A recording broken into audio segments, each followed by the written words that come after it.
Hi, and welcome to Live Right tonight. I am Brandi, and I have Sarah here with us today. Welcome. Sarah, thank you for joining me today. Pleasure. Always my pleasure.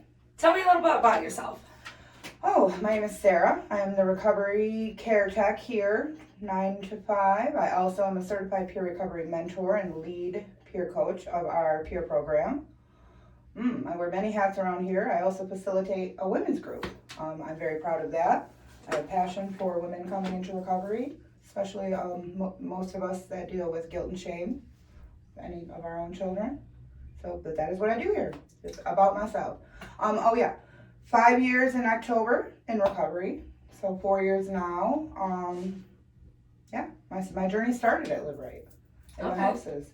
So you've been with Live Right for 5 years. It was over 5 years. My first journey started in 2017. Okay. So then coming back to recovery and Live Rite in 2018. So almost 5 years together total, but longer than that altogether. Okay. First time in recovery, yes.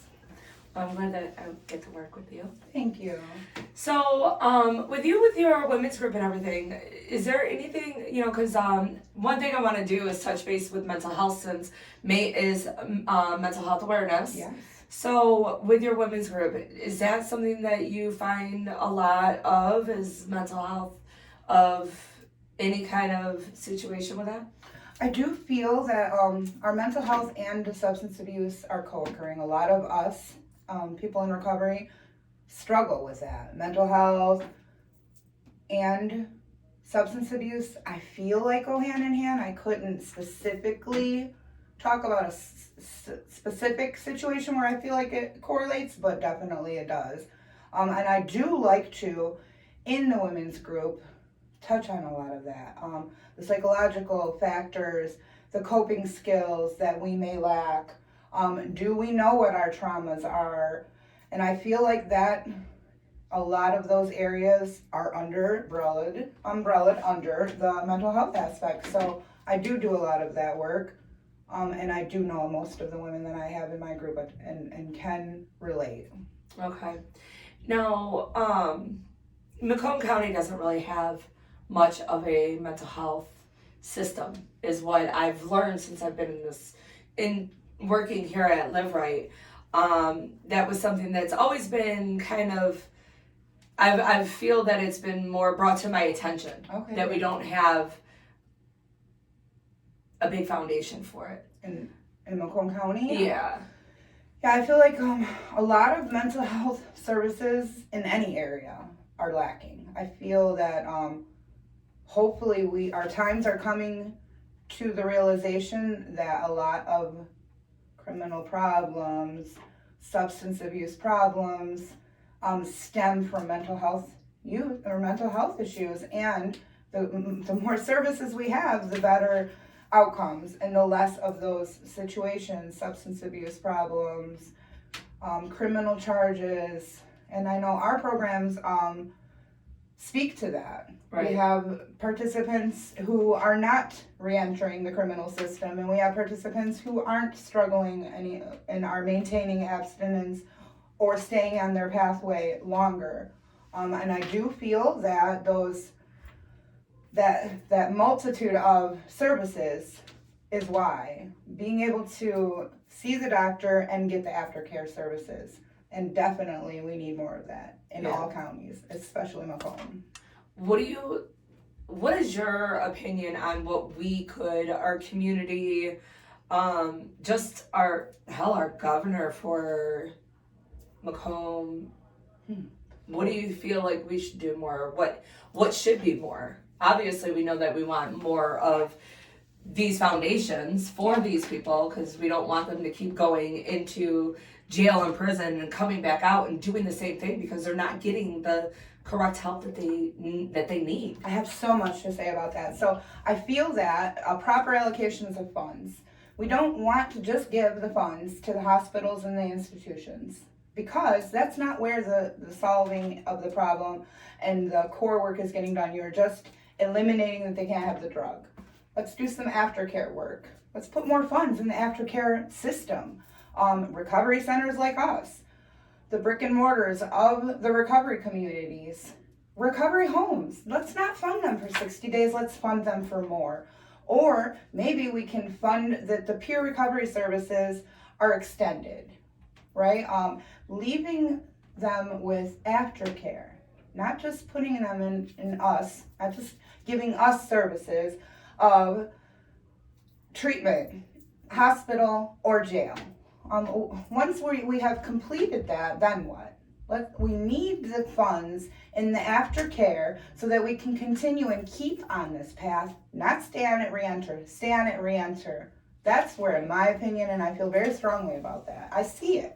I don't have to feel strongly about it. I see the proof. Right. When we are hands-on and we're staying active and we can meet them where they're at, they're more comforted, they feel connected, we feel connected, and we thrive. Versus go to treatment, get out, and I don't know what to do, and me included. I didn't know recovery was possible until I was told and showed. I feel like if we are able to do that for more people, the statistics would change. Right. Yeah, I feel very strongly about that. Absolutely, I agree. Because that's always, that's something that I've been hearing, doing starting since I've been here, starting the podcast.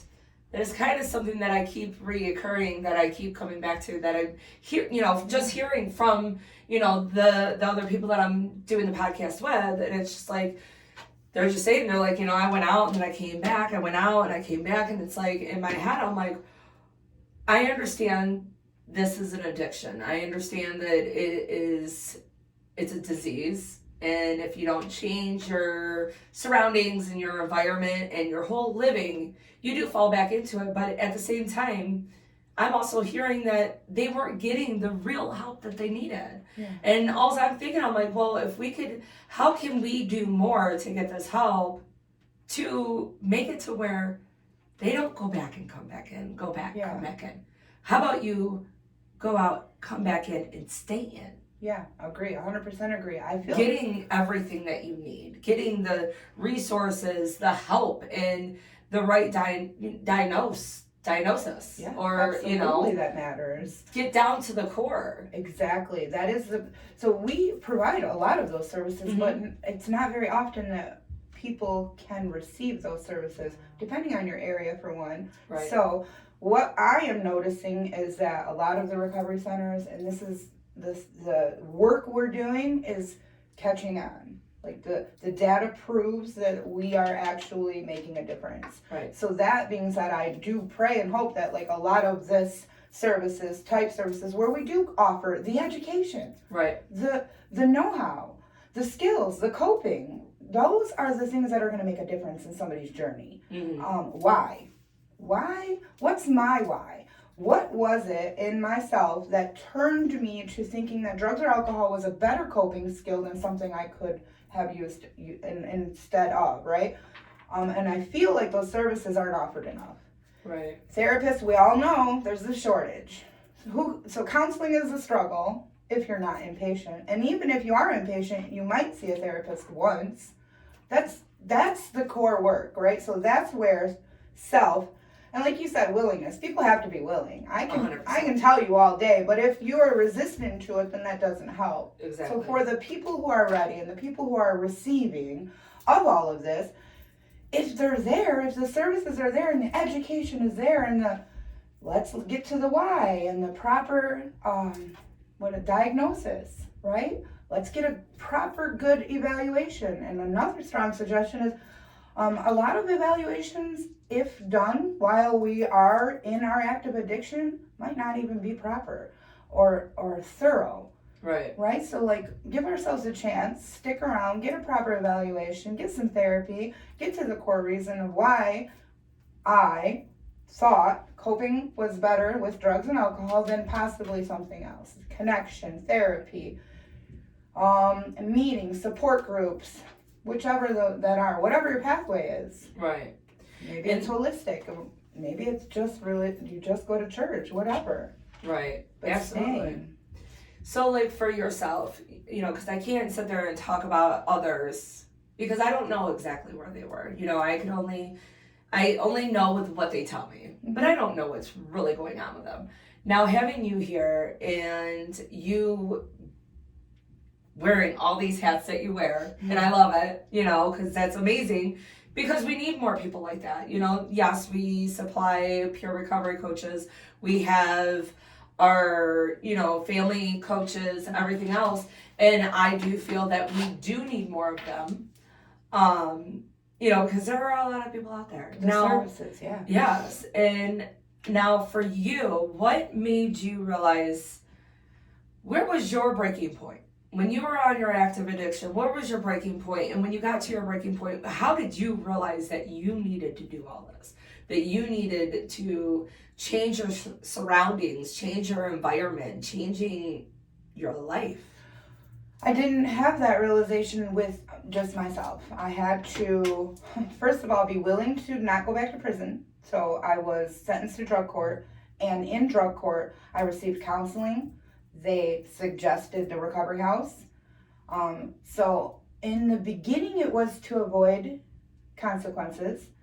And in that process, all of these suggestions that I didn't know, Brandi, I'm going to be honest, I didn't know that abstinence, recovery, a different pathway, a different lifestyle was an option for me. And I know it sounds so uneducated, and it's easy to assume that I didn't, that isn't the truth, but it is just that. I just didn't know that I had an out. And while in treatment, I'm hearing all these things that they say. Meridian was very good treatment then, and still is now, but I heard these things that I was like, oh, wait a minute, that's me. And then when I came to Live Right, and I came to my first NA meeting that Brenda provided transportation to, Johnny V took me to my first NA meeting. And while sitting there and at future meetings, I'm hearing all this stuff, and I remember relating and thinking, man, did they write this book about me? Right. This is me.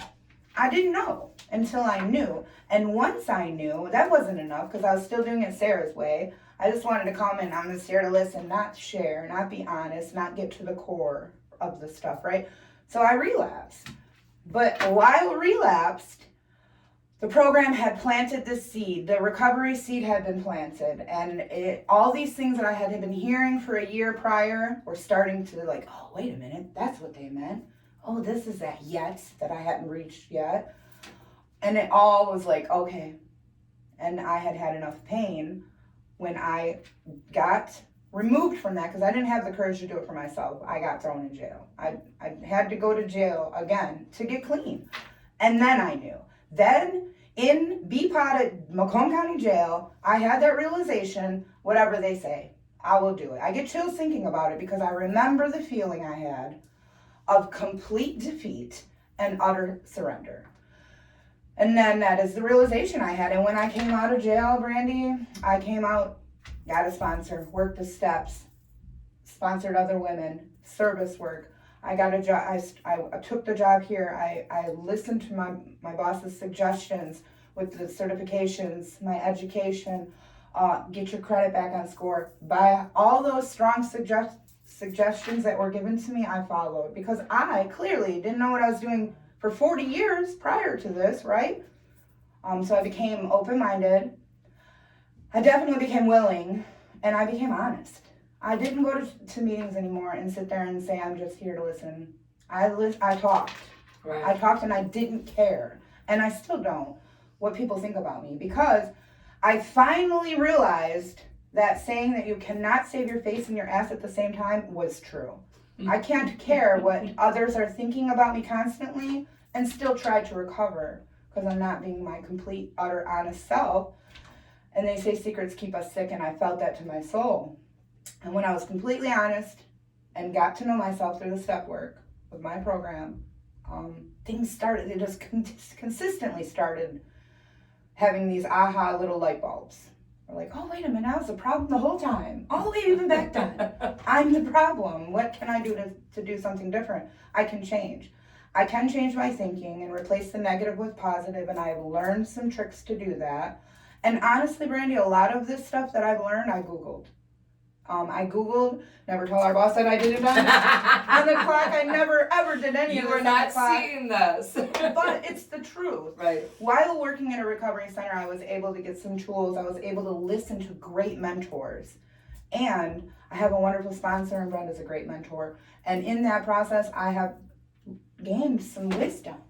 And then I just try to give it away. I want everybody to feel the gratitude that I have in my heart and the recovery that I have in my pathway, and like how I know that this is my road, and now I know that, right? I feel like I'm on the path that I was always meant to be on now. Right. Right? Like that was a hiccup. I went the wrong way, and here I'm back on path. Turned around. Yeah, and started going the right way again. That is exactly how it happened. Just to be completely honest, I don't think anybody's ever gotten that much detail out of me. And then Yoga Talk has ever given her anything. Yeah. I got it. No. Yes. And I feel like passion. I have so much passion for that. For just people getting in recovery. Stay. Just stay. Let's be the mothers our children deserve. Let's be the mother that my mother wasn't. I also am a child of an addict too, right? So I see both angles, right. Randy, I do. I don't know if that gives me a little better insight or worse, but I do see it. I think it would get better because now you can see both ends. You can see where you were. Then you could see what you've been doing because it was already done to you. Yeah.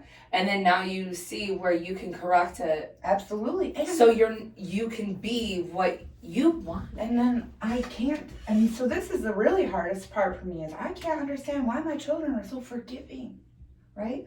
I was so mean and so callous to my mom who was an addict, right? And I lost her at 17. I was never able to tell her, I understand now. I know what you were going through, right? So there's none of that. But my children, whom have me to tell, do you know what you did to me? Don't. They don't do that to me. It's hard for me to understand. I was the hateful little girl who was like, why did you do this to me, the victim, right, of her mom? And then now I am the victimizer. And my children do not feel victimized. They feel blessed. That makes me want to cry because it's just the difference. They see the growth that you've done, and I feel like that's a blessing. They have their mom. Yeah, it's a great thing, right? It is. Yeah. So, but that is mind blowing to me. Being able to see both sides of the street, and that gratitude. It heightens my gratitude. There is the perfect word. It heightens my gratitude because I know the pain that they've been through, right? Because I've been through it and then now I caused it. And then I also know how they could view it. Right. And they don't. That tells me that they were gifted with a grateful heart from the beginning. Right. You know, that they aren't the victim. Absolutely. And that to me says so much. Well, I know from I know their end of coming from a family of addicts, and, both my parents, and, my dad got clean, and when I look at him, I'm just like, he can't do nothing wrong. Okay, yeah. And my mom, like, she still, she dabbles, but it's like, okay, like, I love my mom. Mm-hmm. I will always love my mom. But it's not as more forgiving as I am with my father. Does that make sense? Yeah. So it's like I totally know Absolutely. Where that whole situation is, and I could see where they're just like, no, I got my mom. Yeah. She did everything to be here. Yeah. She's grown, and that's one thing I have noticed. Like when you say you wear many hats, you absolutely do. Oh, thank you absolutely do, and I love you here. Thank you. I love working here. I don't even. It doesn't feel like work to me, right? It doesn't. So it just feels like I get to come to work every day and possibly help someone get into recovery. That is a dream to me. Right. That isn't work. Yes, there's days that are tedious and the running, feels draining, But at the end of the day, it never feels like, oh, I had to go press parts for 8 hours, or I say that with the utmost love. But for me, that is what I compare it to, because I have done that. Right. And it felt like work. No, I absolutely agree, because when I first started here, I just thought it was just going to be something until I found something better. And it's like, I didn't realize how much passion I have for what I do. Yeah. And it's crazy. You don't even realize it until you know. Right. And it's like, okay, what can I do more? More, yes. You know, that's what I keep throwing, you know, like sliding little notes to Brenda and be like, just so you know, just so you know. But at the end of the day, it's like, I want to do more. I want to know what more I can do here. It's a whole because it's a feeling. It is fulfilling. And in these classes that I am taking, I have learned that we all need purpose. Absolutely. Regardless of what phase of your life you're in, you need some sort of purpose. And finding something that you have passion for and volunteering in it gives you that sense of purpose. Mm-hmm. And and working in this field, so you also work in it and you have passion for it, that is a win-win. Yeah. Well, one of the things that, like, I don't know, it's like, it's funny because when I do these podcasts, I get to hear your story. And then I just look at you and be like, I can't even imagine the person that you were telling me about before you got clean. Oh, thank because you. The person that I see today is absolutely amazing. Thank you. She's bright. She's funny. We didn't even go about the conversation we had earlier. Pineapple. But like I said, you know, it's just like, and that's with everybody I come across. It's like, their story, and it's like, to sit here and you give me your story, I feel pleasure that you're actually giving me it's an that honor. and allowing me to hear it and allowing all of our viewers to hear this story. And that's one thing I love, is because we're here to make a difference. Yeah, that is it too. And I love the fact that you're being willing to open all these, you know, raw emotions, and even to talk about things that a lot of people just don't want to talk about, or even talk to themselves about, or even think to themselves. The self-manipulation is on point with a lot of us people in recovery, or who consider themselves to be addicts, struggling in substance abuse, whatever terms you want to use. I feel that is so... denial and self-manipulation, self-lies, right? Negative self-talk. Most of the people that I have ever spoken to in recovery can relate with that. And it is something you have to learn to realize all that. I'll give an example. My children are better off without me. They're better. That's what us moms who are struggling with addiction in the midst of it, and our kids are present, tell ourselves every day. Or if we lost them already and they're not in our presence, they're better off without me. That is our disease thinking, and that's what I mean. Using that as an example, turning that negative self-talk into something positive. My kids do need me. I am irreplaceable in their life. And if we do that to self, even quietly, because most of my negative talk is quiet, you change. Your perspective changes. Your view towards self changes. Yes. And I feel like if one thing I could give to, like, that one, what could you say that, you know, that negative self-talk has to be trained to stop. I can't say that enough. We have to, that self-mantra, as Brené Brown says, is it? Self-mantra needs to be positive. Right. It needs to be the things others say about us versus what we say about us, because I can lie to myself pretty damn good. Right. Yeah. So I feel like that's a good one to bring out. Yeah. Your own worst enemy is yourself. Yeah. Absolutely, every time. But you know, I'm grateful that, you know, I'm able to do these podcasts and, you know, and hear these stories and be able to give it out to the community, just in hopes that maybe we could touch somebody, let them know that you're not alone. Yeah. Your story, it could be different, it could be narrated different, but at the end of the day, it's still the same story. Similar some way. Yes. Yeah. And to know that we're here. Yeah. That we're here, our door's always open. Yes. Come on in, we're here. You know, we will provide whatever we can. We will give you the resource of whatever we have in this building. And then, you know, and that's another thing I love. And even if you don't know what recovery looks like, come on in and we'll show you. Right. That's what I love about this place is we will show you. I have had many people walk in the doors intoxicated, buzzed, desperate, sick, needing to go to treatment. We get together, and sometimes with help of other places. That is what it is, united, right? Yes. It takes a village. What do they say? It takes a village to raise a baby, or I don't know the term, but I do know that we have to unite to combat the disease of addiction. We have to do this together.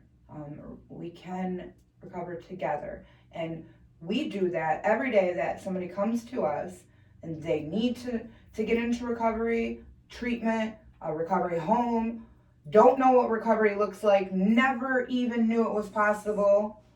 We're here, and that is what we do, and we do it with grace. We do it with grace to show people that it's possible, and 100%. that is what I am forever grateful for.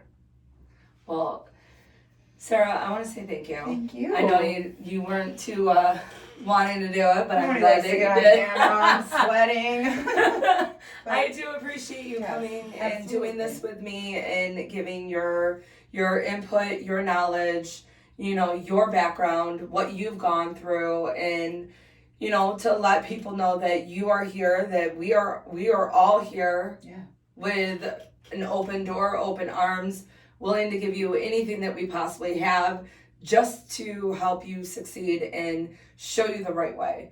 And again, thank you so much for doing this. You're welcome. Anytime. Thank you for having me. Absolutely. It's my pleasure. To everybody else, thank you for watching and have a blessed day.